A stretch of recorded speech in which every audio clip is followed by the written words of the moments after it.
Яг манайхан үчийн 22 цаг өнгөрсөн байна. Дэлхийн монголчуудын MJL радио 88.3-та яг одоо хамт байгаа бүх үзэгч, сонсогч та бүхэндээ дахин энэ сайхан үчийн мэндийг хүргье. Та бүхэндээ хэнд ч битгий хэлээрээ ураатай унтлагын өрөө нэвтрүүлгийг хүргэхээр 2 дугаар студиэс үчийн цагийн үндсэн хөтлөгч Халиука болон найруулагчаар Эрдэнэ мөнх ажиллаж байна.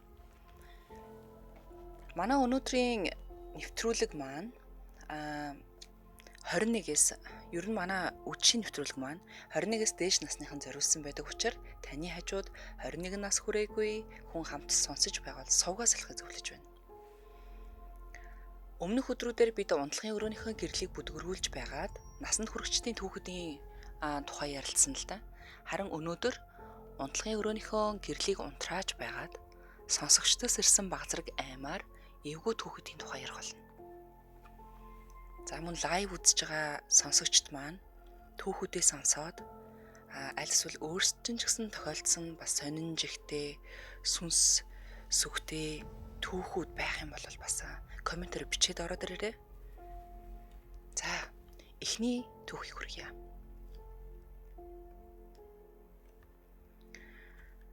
Би одоо 22 настай. 2021 оны үед зайсан байх нэг газарт ажилладаг байлаа. Газрыг нууцлах хэрэгтэй байх гэж бодож байна. Одоо ч үйл ажиллагаа явуулж байгаа болохоор. Тэнд би гоо сайхан болон цэвэрлэгийг хариуцаж ажилладаг байсан юм. Тэгээл нэг ажлын өдөр эхэлж цэвэрлэгээ хийдэг болохоор бусдаасаа цагийн өмнө ирдэг. Ер нь бол ганцаараа гэсэн үг. Цэвэрлэгээ энтэр хийх санаатай манай яг ордог хаалганы урдаас харсан нойлд би алчуургаагаад л зогсож байсан чинь нэг хүн толон дойж харагдаад тэгсэн тэр хүн хаалгаар шагаагаад намайг хараад хүнтэй байна гэж бодсон уу буцаад гарчтیں۔ Нэг хүн л ордог эрэгтэй эмэгтэй 2 нойл байсан юм. Их жижиг нойл. Заримдаа үйлчлүүлэгчид эрт орж ирээ сууж байдаг байсан болохоор юм ботсонгүй гараад иртэл хүн байдаггүй. Тэгсэн тэр явдал хэд хоног давтагдаад надад харагдсан хүн мөр давсан хар устэй эмэгтэй л хүн байсан. Нүүр нь яг тийм гэд хэлэхээр харагдахгүй. Тэгж явсаар нэг өдөр манай ажлын хүний найз нэрээд ер нь бол юм энэ тэр юм хардаг, мэдэрдэг хүн. Тэр найз нь хурж ирээд манай нойл руу орж гарч ирээд манай ажлын эгч нарт нэг юм хэлээд байна. Тэгснээ надад битгий хэлээрээ энтер гээл. Тэгэхээр би гадарлаад сүнсүү гэд асуусан чинь бүгд сонир хараад чи харсан юм уу гэж байна. Тэгтээ гэдэг гинэт хэд хоног харсан хүн маань үнэхээр сүнс байсан гэдгийг сонссон чинь өөрийн мэдлэхгүй шоконд ороод би хүүхдтэйгаад гинэт цус зарцаж байгаа юм чинь. Тэгсэн нөгөө юм мэдэрдэг ихч эмэгтэй хүний сүнс байна. Эрэгтэй нойл талд чинь гэхдээ гимгүй юм байна гэд. Манай эрэгтэй нойлын дээрээс асдаг гэрэл байнга л шатчихдаг байсан ийм учиртай гэж шууд бодогдсон. Тэгээд тэр ихч битгий айгаараа айгаад байл мэдчихдээ шүү гэсэн. Гэхдээ тэгж хэллээгээд айхгүй байх гэж байхгүй юм байна лээ. Уламжлалт бодогдоод байгаа юм чаа. Хэд хоногийн дараа угаалга хийдэг өрөөндөө байж байсан зүгээр тавир дээр байсан нойлын цас газар гинт унаад би бүр хөшөөд яг тэр нэг юм нь байна гэж бодогдоод яагаад гэвэл тавирын урд биш дунд ямар ч унах боломжгүй газар байсан. Тэгэл өөдрөгөө хурдан гихчингүүгээд хүн эртэл тэндээс суусан да. Ажлын ихч ирэхээр нь хилтэл маргааш нь арц хүч авчраад тэр чигт нь утсан. Би сайхан болоод тэрнээс хойш мэдрээгүй. Арц хүчийг нээх нөлөөлдгүү гэж бодсон их хэрэгтэй юм байна л шүү. Эвгүй мэдрэмж төрүүл нэг уугалжхал хэрэгтэй юм байна. За, ийм түүх ирсэн байна. Ер нь би чинь 2023 он хавцаа байлуу да. Миний төрсөн дүү чинь бас нэг караоке ажилуулдаг эмэгтэй байдаг байхгүй юу? Тэгээд тэр караоке ажиллуулж байгаа барилга нь болохоор ингээд дээшээгээ 5 давхар 8 шарга хавцаа байдаг. 8 шарга төр байдаг байр. Тэгээ 3 давхартай караокетоо, 4-тэй караокетоо, 5-таа бас караокетоо байсан. Тэгээ тэр газрыг юмтаа гэл манай дүү ер нь надад хэлээлээд өгсөн л та. Тэгээд нэг 7 хоног манай дүү уршаа хятад руу явах шаардлага гарчлаа. Та караоке ажиллуулаа бийж байгаа ч гэд. Караокеийн дотроо нэг 4-5-аад ажилтнтай байсан санагдаж байна. Тэгээ орой 5-аас бүгдээрээ хурж ирэл цэвэрлэгээ хийгээл хүнээ ингээл авахд бэлтэж байгаа байхгүй юу өрөөндөө. Нийтдээ нэг 8-9 өрөөтэй. Тэгсэн нэг өдөр бас нэг цэвэрлэж явсан нэг баримаа охин маань амар ингээл нүүрэн цонхийцсан ороод ирсэн. Офисын өрөөрөө яасан гэсэн чинь. Доошоо ингээд 3 давхрын караокены өрөөгөө цэвэрлээ явжсэн чинь яа харахгүй хажуугаар нэг хүн өнгөрөөл 0 орцсон. Тэгэхээр нөө хин яваад орчгоод хаалгаа татсан чи хүн байхгүй. Би бүр амар айгаад байна. Их чи би энд ажилламаарг байна гэдээ орж ирчихсэн байхгүй юу. Тэгэхээр иймэрхүү газрууд яг байдаг. Тэгэд ийм зүйлийг харсан, мэдэрсэн хүмүүс бол нэлээд байдаг. За, манай сонсогчд маань түүхээ сонсоод энэ талаар юу гэж бодож байна? Ер нь иймэрхүү газрууд Монголын хаагур байдгийн эсвэл одоо гадаадд амьдарч байгаа сонсогчд маань байвал манай энд ийм газар гэдэг ч юм уу те. Тэр газар тийм байлээ. Надад тийм тохиолдсон ч юм уу.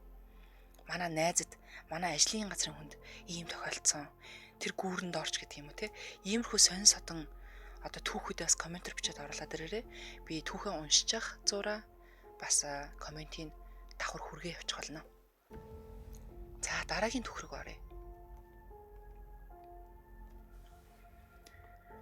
Өөр тохиолдож байсан зүйлээ бичих гэсэн. 10 гаруй жилийн өмнө тохиолдож байсан явдал.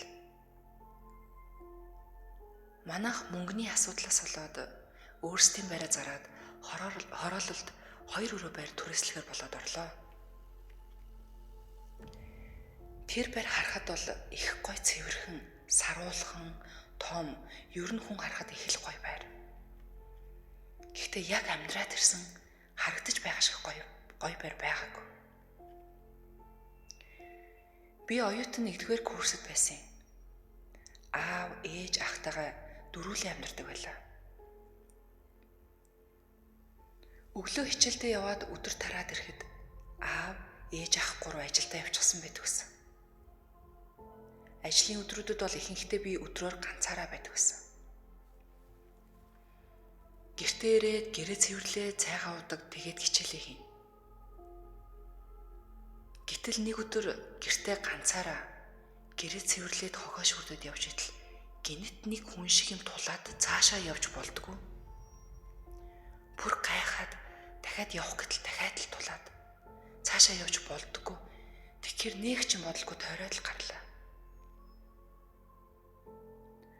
Хогоо шүрдэж дуусаад угаалгын машинд угаах юмаа хийгээд хаалгыг хаагаад ажилуулаагүй. Орхиод хажууд аавын күртэг оролт 2 байхаар нь оролтыг нь ганцхан дотор нь хийж ивхэд угаалгын машины хажууд тавьчихаад нойлын өрөөнөөс гараад бусад гэрийн ажлыг хийж байгаад нойлын өрөөнд орсон чинь нөгөө күртэг оролт 2 газар унчихсан байна.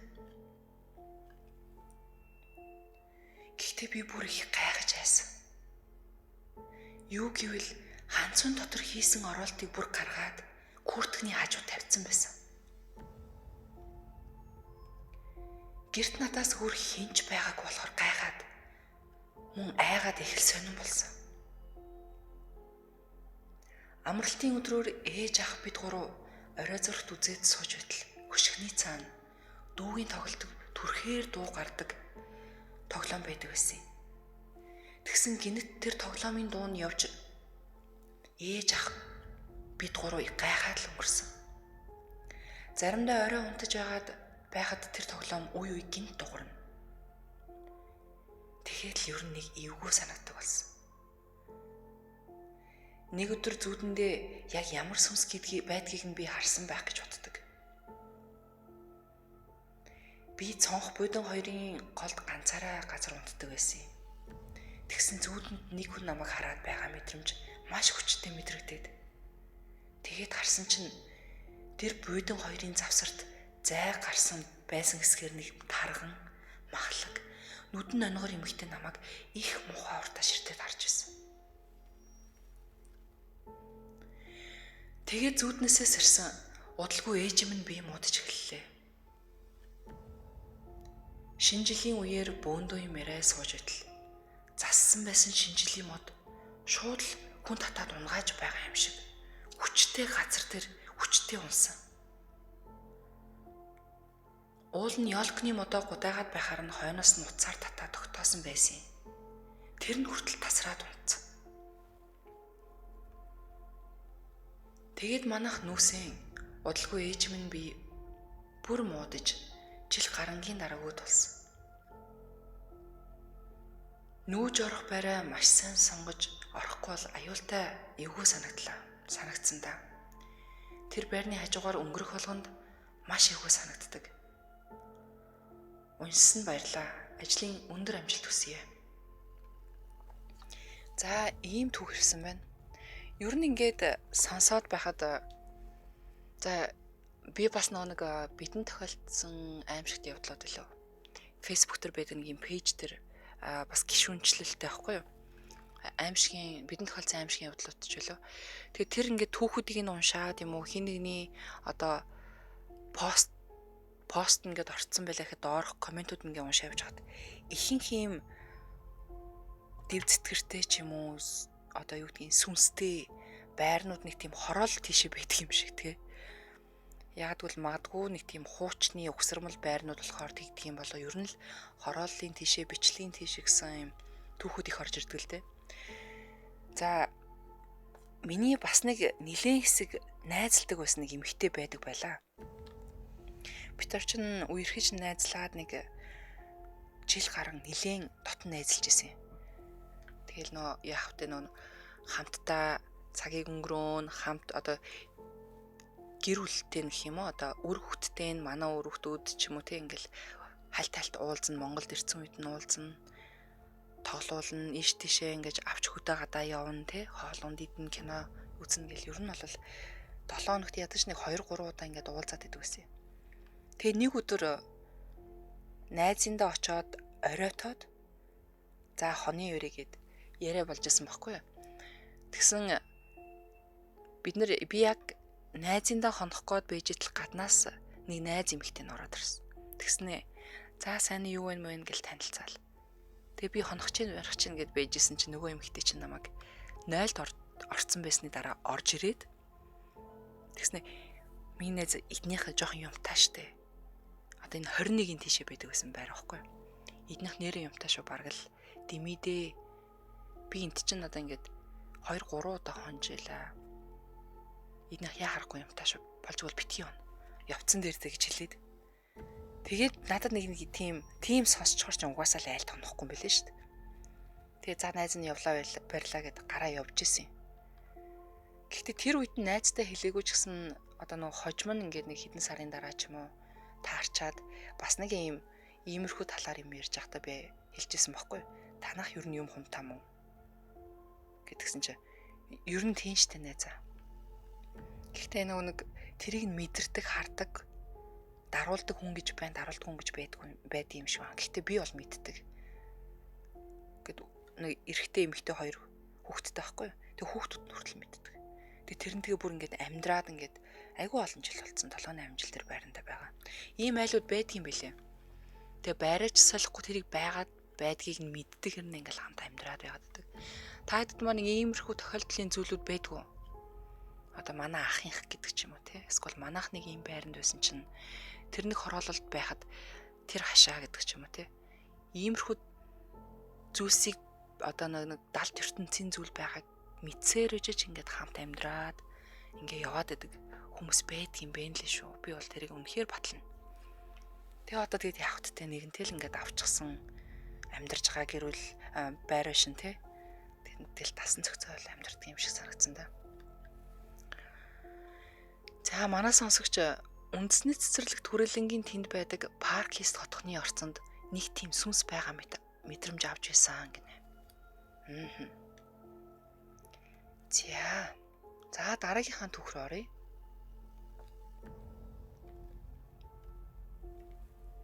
Сайн байцгаана уу? Би Герман улсад ажиллаж амьдардаг юм аа. Одоогоос 20 гаруй жилийн өмнө оюутны сүмийн харьяа манайхаар нийтийн байрч гэмээр юм уу?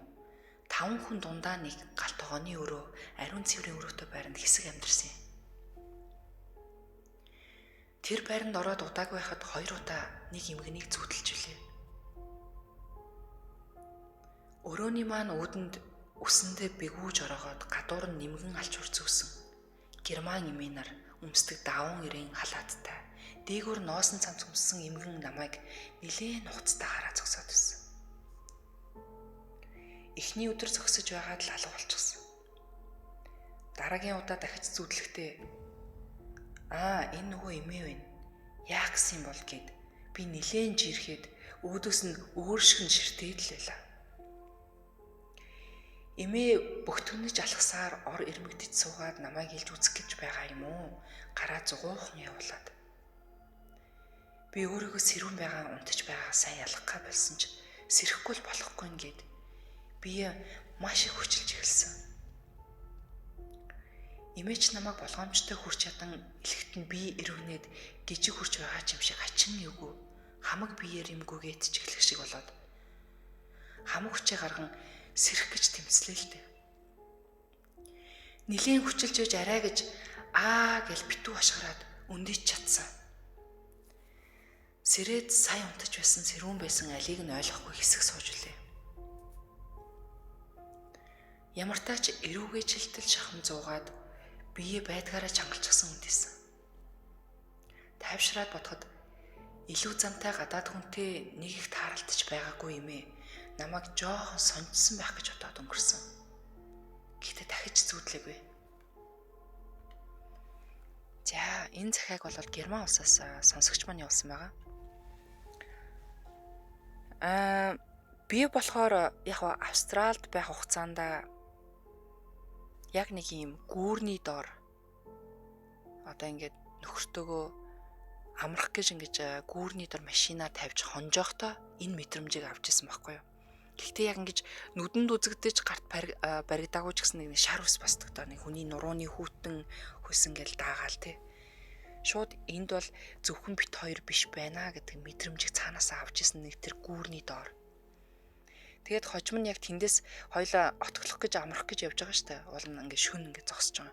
Тэнгүүтээ за энд амрахгүй. Дахиад нэг 60-70 км явж байгаад ойролцох тосгон ороод тэгээд амрыг гэдээ явжсэн байхгүй. Тэгээд хожим нь сонсоход буцаад яг тэр газраар бас явах шаардлагатай л болж байгаа. Нутгийн хүмүүсээ сонсоход тэр гүүрний доор бас ингээд 20-од жилийн өмнө нилээн тийм айхтар хүчингийн хэрэг болоод нэг эмэгтэй сувлагчийг одоо нэг 2 залуу хүчиндэж алаад тэгэд сүнс нь хорогдсон гэж ярьдаг юм байна л та. Тэгээ хай бариор явж байгаа одоо фермерчүүд ч юм уу те одоо нэг хончид аль эсвэл нэг зам хороо засч явж байгаа хүмүүс ингээд яг тэр хаваар явхтаа шүн оройн цагаар эмхтэн уушгарахыг сонсдог гэж байгаа. Амар чангаар туслаараа гэж орилдог гинэ. Тэгэхээр иймэрхүү газрууд байдаг. Гадаадд ч байгаа, Монголд ч байгаа. За ялангуяа бидний сайн мэдхээр арлын Япон буюу те. Одоо Японч бүр ингээд ийм suicide forest гэдэг бүр ийм алдартай уул муултаа шүү дээ. Тэр чинь бараг Фужи уул муулынхаа бэлд үйдэг л юу вэ? Буруу бодог бол.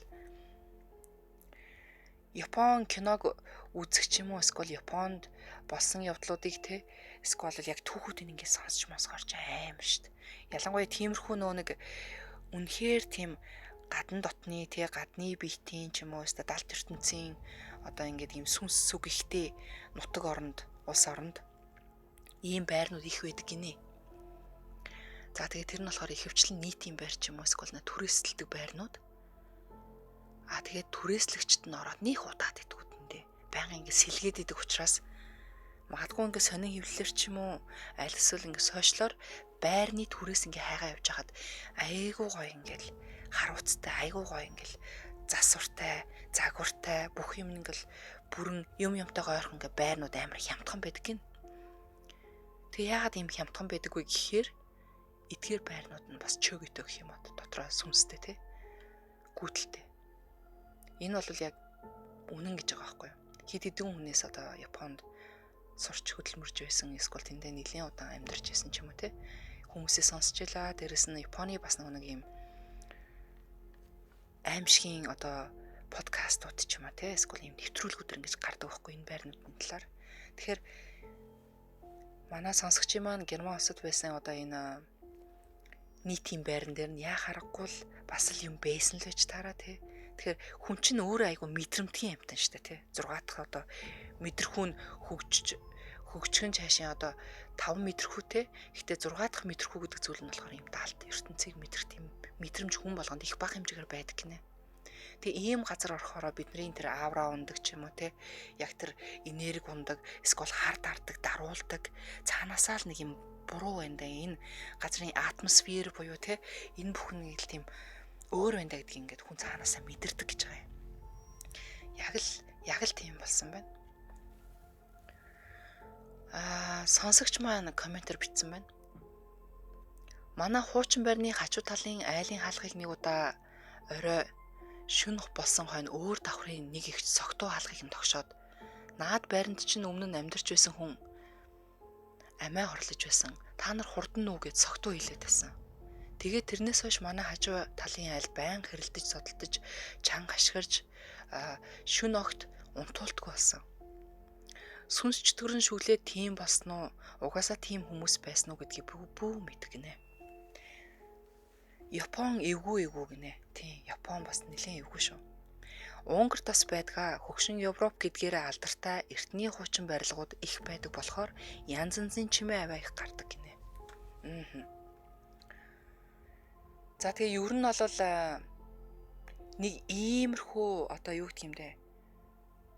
Нэг дэв зэтгэр ч юм уу шингэчихсэн нэг одоо тэг заавал нэг байр байшин ашаороо гэхгүйгээр ажил албаны газар ч юм уу эсвэл нэг байрны орц те иймэрхүү гүйдэлтэй газар бол угаасаа айл амтаа ингээ тогтоод байдгүй те. За тогтлоо гэхэд нэг үсрээд нэг хэдэн сар бүр нэг бараг жилээч тойрохгүй те нэг хэрүүлтэй уруултай эсвэл янз бүрийн болдог янз бүрийн харамсалтай үйл явдал болдог ч юм уу те.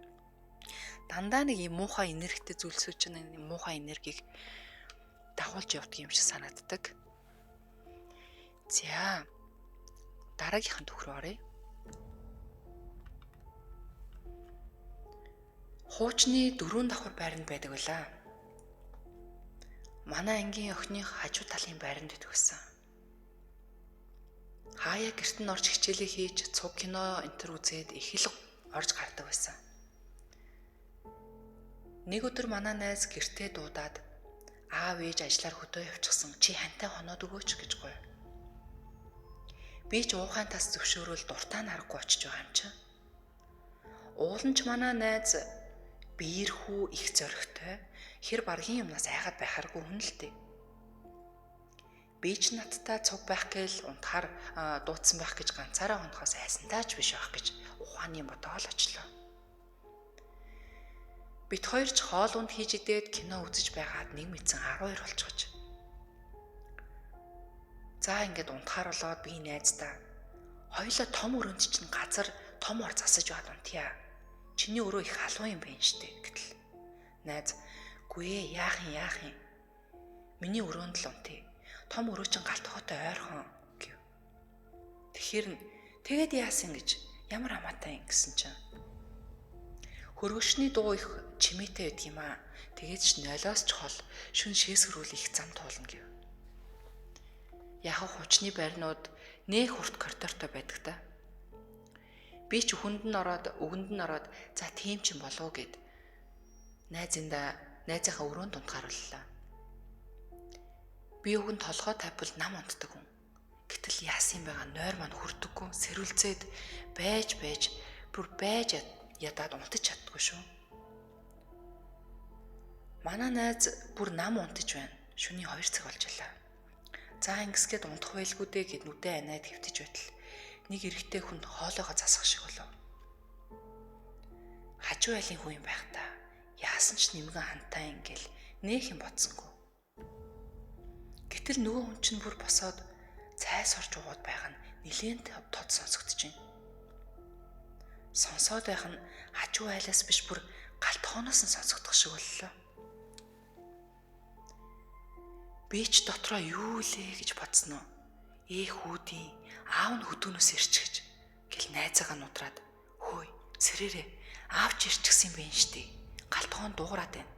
Гэтэл манай найз босоод гэрлээ асаагаад галтгоо руугаа ортол хүн байдаггүй. Бусад өрөөгөө шалгатал бас л байдаггүй. За тэгвэл яг л хажуу айлаас болж таарлаа гэж бодоод унтлаа. Яг унтаж байхад хүүхдийн гүүх чимээ сонсогдоод бичгнээ л байна. Яас их чимээтэй айлвэ гэл унтдаггүй байх таа гэж байтал манай найз босоод ирлээ тэгснэ. Йоох дахиад л эхэллээ. Унтахгүй байна л та гэж суучгаа. Тэгэхэр нь харин тийм их чимээтэй айлэн тий гэтэл манай найз айл бишээ. Манад нэг юм байдаг юм аа. Нэг жишээ бүр 2 юм байдгийг чи битгий хайгаараа гэж авдаг юм. Би ч пал гээл явчдгийн ямар харанхуй шүү найзаагаа ганцаараа нүлдэгэд явалтай биш. Гэрлээ асаагаад үүр цайдал суулаа. Өглөө нь болвоогүй юу бит хоёр хичээлдээ эрт гараад явлаа. Замдаа за танахаас гарчихсан юм чи надад ярьчих гээд найзаагаа шалаад асуудал. Манад 2 сүнс байдаг юм аа. Нэг нь 3-аас 4 орчим насны хүүхэд, нөгөөх нь эрэгтэй хүн ихэнхдээ галтгоонд байдаг. Биднэрт нэг харагдаад байдаггүй ч сонсогдож бас мэдрэгддэг. Миний урд ямар ч хүн байхгүй байхад амьсгална, алхах чимээ сонсогдно, шөнөөр бүр тоо сонсогддог. Тэднийх анх байранд орохдоо таазан дээгүр нь хүүхдийн гутлын мөр байхыг хараад нэг ч юм бодлого засвар хийгээд эмүүлстэд маргааш нь хартал нөгөө мөр нь дахиад гараад ирсэн байсан гэсэн. Хит хоногоос яах ч аргагүй юм мэдрэгдээд хүнд үзүүлтэл уулан ч гимгүй юм байна. Нэг жил тисэд амьдр. Та нарт ямар ч юм болохгүй. Тэгээд нүү гэсэн юм байна. Манай найзах юу нэг жил болоод нүүх. Бүр дасаад амьдрээд байсан юм шиг байгаа. Шөнө унтаж байхад нь хүртэл эрэгтэй хүний сүүдэр харагддаг. Бүр жижиг аяханд хоол аягалж хонуулдаг болсон гин. Би ч тэр өдрөөс хойш юун тэднийх рүү зүглэх, байрны хажуугаар нь явхад хүртэл амар санаатдаг болчихсон. Өмнө нь гэрт нь очихдоо хонж үзээгүй, нэх уддаггүй байсан болохоор юм хум мэдрээгүй л яваа юм шиг байгаа. Тэр явдлаас хойш 2-3 жилийн дараа манай найзах байраа зарсан байсан. Бүр авч байгаа хүндээ хилээд анхааруулаа зарсан гэсэн шүү. Сүүлд байр нь зүгээр болсон байна гэж сонссон. За, ийм түүх ирсэн байна. Гэхдээ ер нь айгүй эвгүй юм те. Өөрөөсөө бүр тийм байдаг гэдгийг мэддэг те. Тэр хүн амтан үзэж хардаг хүмүүс. За ингээд энд ийм байд юм биш үү? Яг гим хоргон байна. Тэгээд ингэж яагаад нүчгүй дээ ч гэх шиг те. Би бол айл хэдийн юм хумаа баглаад зүгээр түрээсний байрч байна уу? Хашаа хорооч нүүч гсэн байгаа. Би иймэрхүү зүйлд айгүй дургу байхгүй юу? Хин тэгэл нэг тийм муухай сүнстэй хамт амьдраад байг гэж бодохтой тийм үстэй. Гэ заримдаа ингээ бас одоо манай байр юм хумгүүлтэй. Гэхдээ нөө яг юм аимшигын кино үзсэн ч юм уу эсвэл нэг иймэрхүү юм сонссныхаа дараа 0 мол орох гэж бүү юм болт шүү дээ. Энд тэнд гэрлээ хасаагаал эсвэл нэг унтах гэхээр нэг хүн яг унтлагын өрөөний үүдэн дээр зогсоож байгаа юм шиг нуруугаа нөгөө тийш наарлаа явчихаар ард хүн зогсоож байгаа юм шиг нэг юм муухай мэдрэмж төрдөг те. Тэгэхээр бас ийм зүйлийг байгааг мэдсээр үжиж бас нэлээд хэдэн жил ингээд амьдраа тэрнтэйгээ зогцоод за нэг биш бүр 2 байна гэд мэдчихэд те амьдраад байна гэдэг чинь асар их төвчээр зориг байна шүү нэрэ. Үнэхээр зориг. Би олж чадахгүй. Та нар чадах байсан уу? За танаа бэр чинь ямарваа нэгэн юм сүнс чөтгөртэй гэж бодъё л доо. За өмнөх одоо эцэд нь ч юм уу ямар нэг юм шүүлчихсэн байлаа гэж боддог. Шүн оройн бичгнээл, хүүхэдгүйгээл. Эсвэл галтгоон чинь хаалгууд нь те одоо төмпөшг чургуулагч нь ингээл наач цаашаа болоод хүн цай май уугаал сонсогдоод байвал байж чадах уу? Юу гэж бодож байна? За комментээс уншъя. Элсэн тасархаад 100 нилээн оройтож очоод гэр авч амарсан юм. Шүн унтаж байгаад яагаад ч юм сэрэл өндийгөөд өөдрөө харсан намхан хүндүрстэй сэксгэрдүү үстэй хар юм зогсож байж үлээ. Би айж майсанчгүй зүгээр л эргээд унтчихсан. Дараа нь бодоод их хайсан та гинэ. Элсэн тасархаа. Ер нь тэр зүг рүү жоохон гүйдэлтэй гэж би бас нэг өөр нэг подкастаас сонсч байсан шүү. YouTube дээр тавигдсан байсан. Аимшигын зүйл үзчихээрээ дараа нь заавал инээдмийн зүйл үзэж байж тэрийгэ мартаж унтдгаа гинэ. Би бас шууд нүүн гэж байна. Япон эвгүй шүү, очихын ч хэрэггүй амар шүү гинэ. За Япон гэснээс одоо намайг жоохон байдаг бахад ингээ шүн болох гэхээр л одоо би ямар сувгаар үздэг байсан юм болоо нэг Япон одоо ингээд Японд тохиолдсон одоо Японд байгаа аимшигын одоо юу гэдгийг train station те зогсоолууд одоо юу гэдгийг метроны буудлуудын талаар ингээд ийм бодтой бичлэгийг ингээд ийм нэвтрүүлэг хүргэдэг байсан байхгүй юу.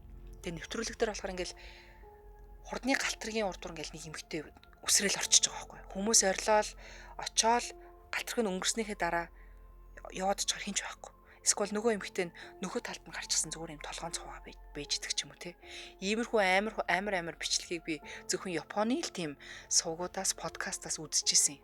Гэхдээ үнэхээр амар санагдчихсан. Хүүхэд байхыг ч хэлэхүү тэгэд тиймэрхүү зүйлийг одоо яагаад ч үзчихдэг байсан, аав ээж яагаад ч үзүүлчихдэг байсан. Тэгэд үзчихээ шүнжэнгөө тэрийг одоо зүүдлэн, хар дарна эсвэл бол айгаад унтаж чадахгүй байсаар гал нэг босоод хичээлдээ нойрмог юм явдаг байсан шүү дээ. Гэхдээ Япон бол гоё орно л доо. Гэхдээ нэг иймэрхүү бас нэг сүнс чөтгөр тал дээр арай илүү юм болов уу гэж бодсон. Бусад Азийн орнуудыг бодвол. За дараагийнхаа түүх рүү оръё. Сайн байна уу? Манай хамаатны ахынх хүн тавьдаг газраас 5 орчим километр зайтай цусландаа буудаг юм л та. 2022 оны 100 тэр ахын маань хүү адуундаа яваад буцаж явтал гинэт зүгээр явж байсан мотоциклэн зогсчихж гин. Буух гэтэл хөлнөөс нэг юм угц татаад босоод явах гэтэл хоёр хөл нь ямар ч хөдөлгөөнгүй болчихсон гэсэн. Азар зам дагуу машин явж таарад дүүг минь дамнаж машиндаа суулгаад гэрт нь хүргэж өгч аав ээж нь сандраад ламд үзүүлтэл гүйдэлтэй арчээ гэд баахан ном уншиж өгөөд 3 хоногийн дараа хөлн мэдээ орж. Удаагүй аав нь машинтайгаа сум орж яваад буцаж явахдаа машинтайгаа хонголтоод өөд болсон доо. Цагдаа нар очиж хэмжилт хийгээд л буу юм болцгоосон. Тэр осолд орсон газар нь ямар ч хотгор гүтгэр байхгүй тал газар байсан гэсэн. Бөөд үзүүлтэл нөгөө гүйдэл хүүг дагхаа болсон ч аавынх нь маш руу шилжчихсэн байсан. Хин нэгнийх нь амийг заавал авч явах гэсээр байгаад авч явжээ гэж хэлсэн байсан да. За энэ түүх маань яг харьцангуй бусдыгаа бодвол жоохон богинохон байна. Гэхдээ шөнө оройн цагаар би нэг хөдөө гадаа явах дургу маань яг юм. Ягаад гэвэл яг ямар газар нь гүйдэлтэй, ямар газар нь ямар гэдгийг хинч мэдэхгүй штэ. За ялангуяа хөвсгөлийн тийш бол нэлээд ширүүн байхгүй юу? Би ч одоо өөрөө хөвсгөлийн хүн штэ. Миний нэг эмэгтэй найз байн хөвсгөл Улаанбаатар Ирээн гэд энэ чиглэл ингээд явдаг байхгүй нааш цаашаа нэлээд явдаг. Тэгээ сүүлд за нэг хэдэн сарын өмнө ингээд уулзсан. Хоёлоо уулзаад машинд нь хальт таарья гэд уулзаа сууж хахад бас нэг ийм талаар ярьжсэн чинь цаа чин тэгж байгаа байхгүй. За ингээд хөвсгөл рүү явж хахад нэг ийм даваа байдаг одоо хотоос даваа байдаг. Даваагийнх нэрийг хэлэхгүй. Тэгсэн чинь найз нь явахтай идэхэд ер нь бол шөнө оройн цагаар зөндөөлн гэж явж илаа. Гэхдээ нэг удаа яа харахгүй хоёр торгон дээлтэй хүн ингээд шөнийн 3-4 цагийн үед яг даваагаар явж байгаа гэж байгаа байхгүй юу? Тэгэд энэ одоо шөнө оройн цагаар ганцаараа машин барьж яваагүй эрэгтэй найзтайгаа явсан байж байгаа юм. Одоо эмэгтэй хүн. Эрэгтэй найз нь болохоор машин дэргийг бариад ингээд ханиг явж байгаа. Тэгээ хоёулаа харсан гинэ.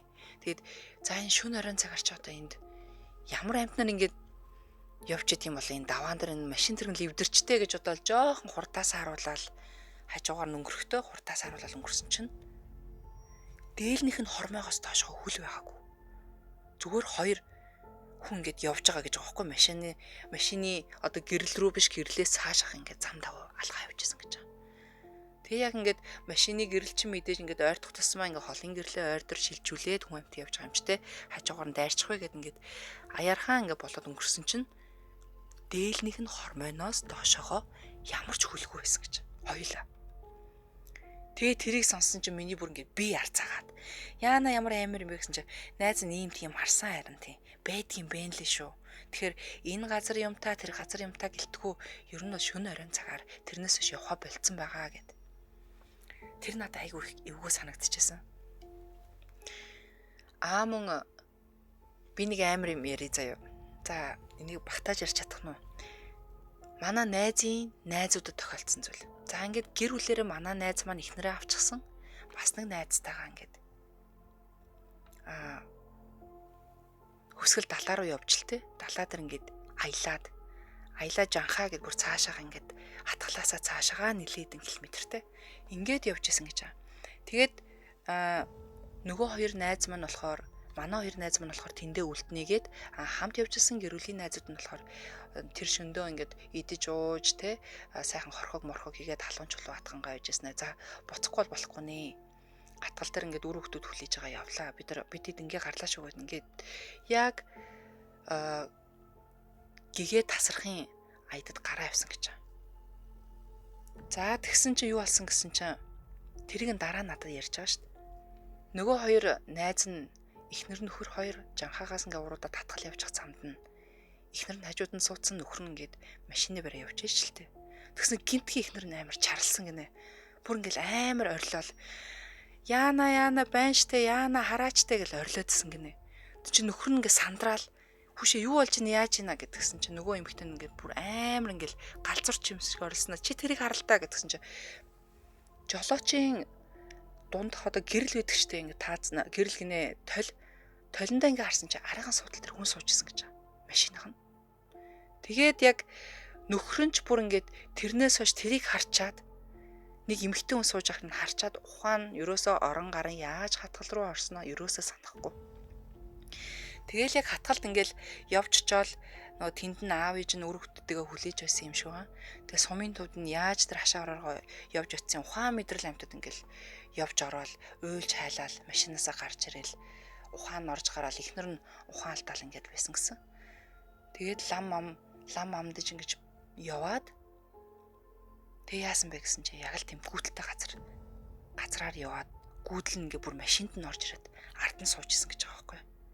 Тэгээ тэрнээс хойш тэр хоёр найзынх нь одоо юу гэх юм бэ бие хаана үргэлжил өвддөг болсон, өвчин ороодог болсон, өвчин ярддаг болчихсон иймэрхүү байжгаад нэг 3-4 жил ингээд бас эрүүл мэндийн асуудалтай айгүй хэцүү явсан гинлээ.